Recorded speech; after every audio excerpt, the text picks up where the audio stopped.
Hello student, welcome back to my channel Coding Funda. आज मैं आप लोगों के लिए एक टॉपिक लेकर आया हूँ, असाइनमेंट प्रॉब्लम। असाइनमेंट का एग्जांपल जो असाइनमेंट प्रॉब्लम ऑपरेटर्स मैंने आपको एक्सप्लेन किया था, उसके बारे में मैं आपको एक्सप्लेन कर रहा हूँ, उसका एक एग्जांपल। तो क्या होता है असाइनमेंट ऑपरेटर?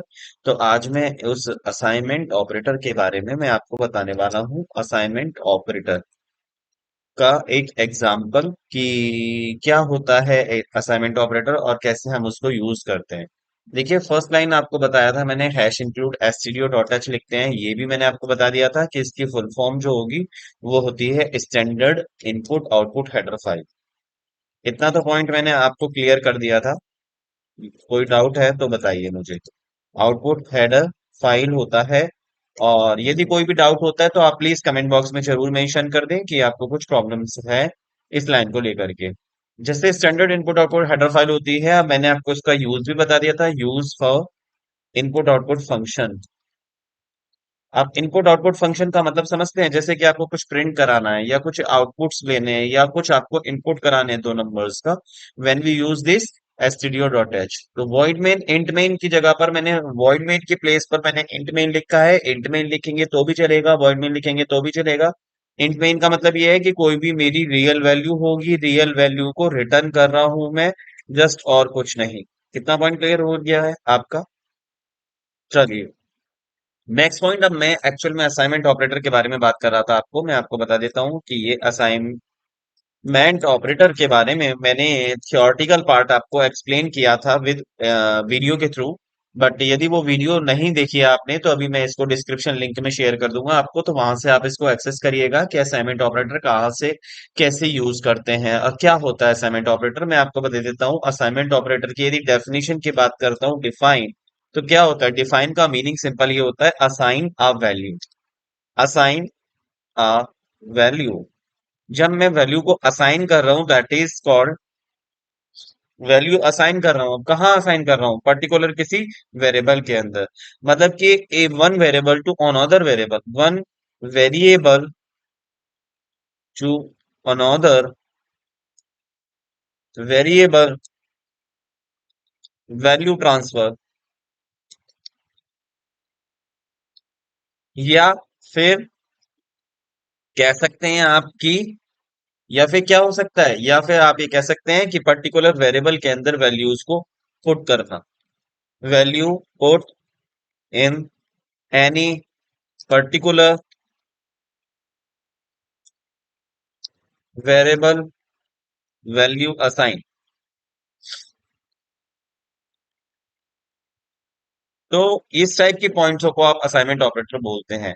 जैसे आपने लिखा a इक्वल्स टू 10, तो this is called assign a value.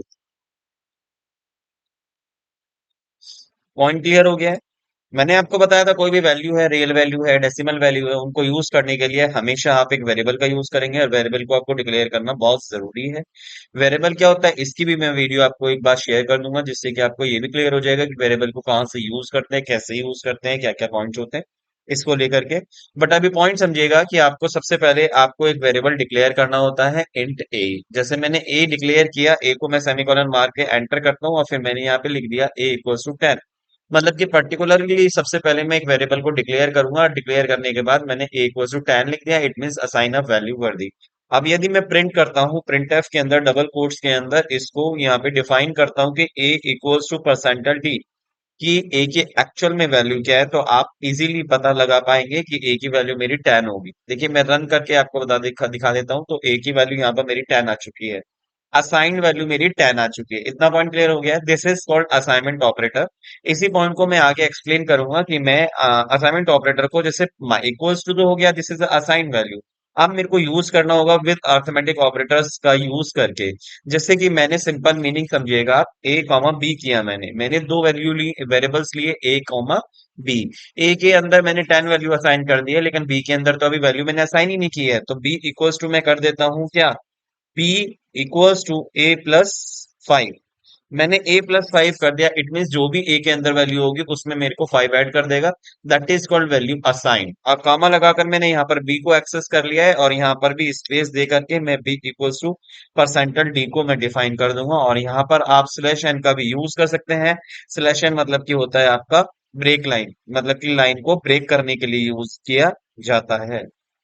तो मैंने यहाँ पर देखिए स्लैश एन का यूज करके इसको ब्रेक लाइन यूज करा है। और देखिए अब आपका जो पॉइंट होगा a equals to 10, b equals to 15 print होगा। तो ये पॉइंट तो आपको क्लियर हो गया होगा कि ए इक्वल्स टू 10 और बी इक्वल्स टू 15 कैसे प्रिंट हुआ है। तो this is called assignment operator. इतना पॉइंट क्लियर है। इसी तरीके से यदि मैंने सम किया है तो सब्ट्रैक्ट भी होगा। ठीक है, सब्ट्रैक्ट होगा तो सब्ट्रैक्ट कैसे होगा जरा देखिए। सिंपल ये भी हो सकता है, जब ए के अंदर 10 है, बी के अंदर a+5 मतलब कि 15 हो गया। अब मैं बी के अंदर से बी की वैल्यू को ही माइनस कर रहा हूं, तो इट मीन्स मैं ये भी लिख सकता हूँ B minus equals to B minus equals to कितना 10।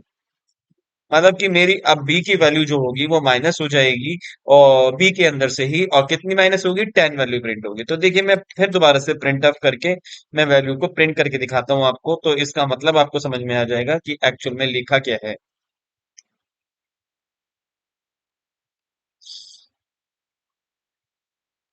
तो ये देखिए आप, मैं प्रिंट कर रहा हूं तो देखिए प्रिंट करने के बाद मेरी 10 आई, बी की वैल्यू 15, और जो बाद में लास्ट वैल्यू आई है वो क्या आई है, 5 वैल्यू आई है। अब आपको ये 5 और 15 एक साथ दिख रहा है, तो यहाँ पर मैं क्या यूज करूंगा, सिलेक्शन का यूज करूंगा, जिससे कि मेरी वो लाइन ब्रेक में आ जाए आफ्टर ऑपरेशंस और परफॉर्म्ड।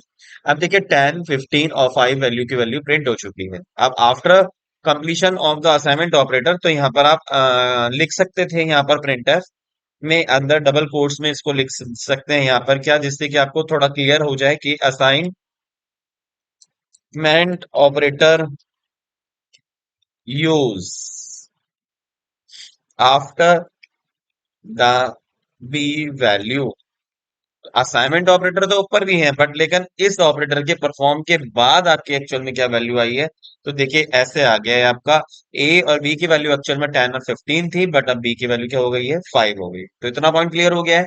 तो जस्ट यही पॉइंट मेरे को आपको एक्सप्लेन करना था असाइनमेंट ऑपरेटर के साथ। इसी तरीके से यदि देखिए मैं और भी ऑपरेशन परफॉर्म करूंगा, जैसे कि मेरे को लिखना है ए इक्वल्स टू ये मैं ए कर दूंगा divide by equals to, A divide by equals to क्या करना होगा, मेरे को 2 करना होगा। ठीक है, और मैं प्रिंट कर दूंगा अब यहाँ पर क्या, प्रिंटफ डबल कोट्स में क्या, डबल कोट्स में वही percentile d, a equals to percentile d, quotes close, and यहाँ पर हो जाएगा ए। तो अब एक्चुअल में ए की वैल्यू क्या होगी, अब ये भी देखिएगा। तो सिंपल है, ए की वैल्यू मेरी क्या होगी, 2 से डिवाइडेड हो जाएगी, या 2 से डिवाइडेड होगी तो इट मीन्स 5 हो गई। तो मेरी ए की एक्चुअल में पहले वैल्यू क्या थी, मेरी पहली वैल्यू क्या थी, 10 थी, और 10 से अब मैंने 2 को डिवाइड किया तो एक्चुअल में उसकी वैल्यू क्या हो गई है, 5 हो गई है। तो this is called a assignment operator. कितना पॉइंट क्लियर हो गया है। तो ये ध्यान रखना है आपको, ये पॉइंट कि आपको equals to plus minus equals to और ये सब चीजें क्या होती हैं, इसका मीनिंग क्या है आपको लिख सकते हैं। इसका मीनिंग ये भी होता है, A B equals to B minus 10। इसको ये लिखें या ये लिखें सेम बात होगी। इसी तरीके से इसको क्या लिखना है, a equals to A divide by 2।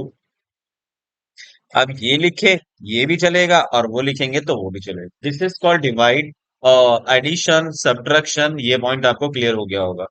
अब इसी पॉइंट को यदि मैं आगे एक्सप्लेन करता हूँ इनटू, अब इनटू के लिए करता हूं तो इनटू के लिए क्या होगा, जैसे फॉर एग्जांपल मैंने लिखा B into star into equals to क्या होगा, मेरा 4 हो जाएगा, और सेमीकोलन एंटर करता हूं। तो यहाँ पर मेरा प्रिंटफ में क्या आने वाला है जरा आप बताएंगे, जल्दी से कमेंट बॉक्स में लिखें। बिना आउटपुट के ये आपको एक्सप्लेन करना होगा कि आपका एक्चुअल में क्या आंसर आने वाला है। तो देखिए मैं इसका आउटपुट आपको नहीं शो करूंगा, आपको यहाँ पर मेंशन करना होगा। यदि आपको ये वीडियो समझ में आ गई है, पॉइंट क्लियर हो गया है, तो इसका आउटपुट आप खुद मेंशन करेंगे एक्चुअल में अब यहाँ पर क्या आने वाला है। ठीक है, तो इस लाइन को मैंने लिख दिया है, इस कोड को आप ध्यान से देखें, कॉपी करें, देन अपना यूज करके मेरे को बताएं एक्चुअल में बी की वैल्यू क्या आने वाली है यहाँ पर। आउटपुट में आपकी बी की वैल्यू क्या है, इसका आपका ये क्वेश्चन है। इसको ध्यान से समझ के इसको कंप्लीट करें। और ये ही एक असाइनमेंट प्रॉब्लम्स थी असाइनमेंट ऑपरेटर की, जिसको कि आपको बहुत अच्छे से समझ में आ गया होगा। तो मेरे को उसका बी का आंसर चाहिए, बी के आंसर को आप कमेंट बॉक्स में जरूर मेंशन करें, जिससे कि मेरे को पता चले कि आप लोगों ने अच्छे से समझ में आ गया इस वीडियो। चलिए, thank you so much to all dear students, thank you.